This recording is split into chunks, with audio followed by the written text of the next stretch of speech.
Des soldats et des chars russes, tous issus de la milice Wagner.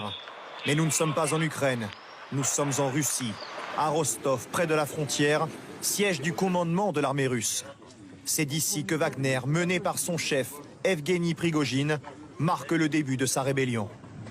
Nous sommes au quartier général, il est 7h30 et tous les sites militaires de Rostov sont sous notre contrôle.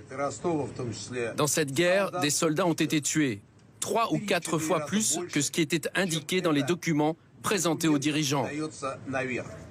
Evgeny Prigojine accuse le commandement militaire d'avoir bombardé ses propres troupes, des civils, d'avoir mal dirigé la guerre en Ukraine et causé la mort de milliers de soldats.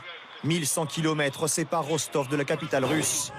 Prigojine affirme que ses 25 000 soldats sont déjà en route. Il serait même à mi-chemin, à Voronej. Sur ses réseaux sociaux, le leader de la milice lance un message glaçant. Quiconque se mettra sur notre route sera détruit. Nous tendons la main, ne la refusez pas. Des combats ont même commencé. À 500 km au sud de Moscou, un hélicoptère de l'armée russe régulière a été abattu par Wagner. La situation est extrêmement tendue et l'a poussé le président russe Vladimir Poutine à prendre la parole. Il dénonce un acte de trahison dans un discours martial. C'est un coup de poignard dans le dos pour notre pays, pour notre peuple. Nos actions pour protéger la Russie d'une telle menace seront dures. Tous ceux qui se sont délibérément engagés sur la voie de la trahison, qui ont préparé une rébellion armée, se sont engagés sur la voie du chantage et des méthodes terroristes, subiront un châtiment inévitable.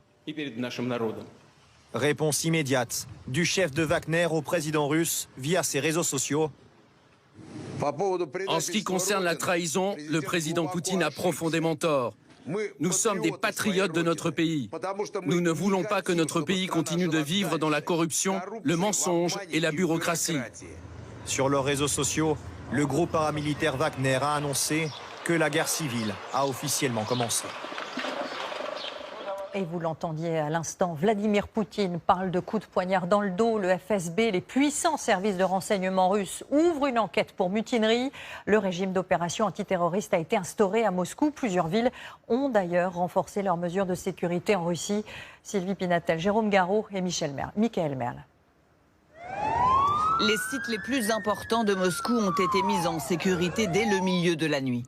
Et des points de contrôle érigés près du Kremlin et de la Douma, le Parlement russe. C'est donc le cœur du pouvoir qui se protège et prend au sérieux la menace. Le maire de Moscou a d'ailleurs annoncé ce matin que des activités antiterroristes étaient en cours dans la capitale, alors aux abords de la place Rouge. Entre touristes et moscovites, l'ambiance est effectivement inhabituelle. On se trouve juste sous les murailles du Kremlin, c'est le cœur du pouvoir politique en Russie. La place rouge est d'ailleurs complètement bouclée, personne ne peut y accéder. Et regardez, contraste saisissant, les moscovites, les touristes continuent de se balader comme si de rien n'était. Un régime spécial d'urgence vient pourtant d'être décrété pour la ville de Moscou. Le président vient de parler et d'évoquer un risque de guerre civile. Est-ce que ça vous inquiète? Oui, je m'inquiète pour ma famille, pour mon mari et pour mon pays. Nous savons que l'armée nous défendra, donc pas d'inquiétude particulière. Mais s'il y a besoin de faire quelque chose, nous sommes bien sûr prêts à nous porter volontaires pour défendre le pays. On est sur la place rouge, c'est le cœur de la Russie. Alors oui, je m'inquiète. On aurait préféré que tout soit calme. Il n'y a pour autant pas d'agitation particulière, juste une certaine tension qui monte d'heure en heure et pour cause. À 100 km de Moscou, des dizaines de soldats des forces armées russes ont été filmés sur cette autoroute, prenant sans doute position pour contrôler les accès menant à la capitale. C'est mon mari qui surveille la situation politique, donc on se tient prêt.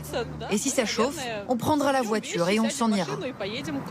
Et signe supplémentaire de cette incertitude, la prise de parole à l'instant du chef de l'église orthodoxe, ami de Poutine, qui appelle à l'unité contre ceux qui veulent semer la discorde.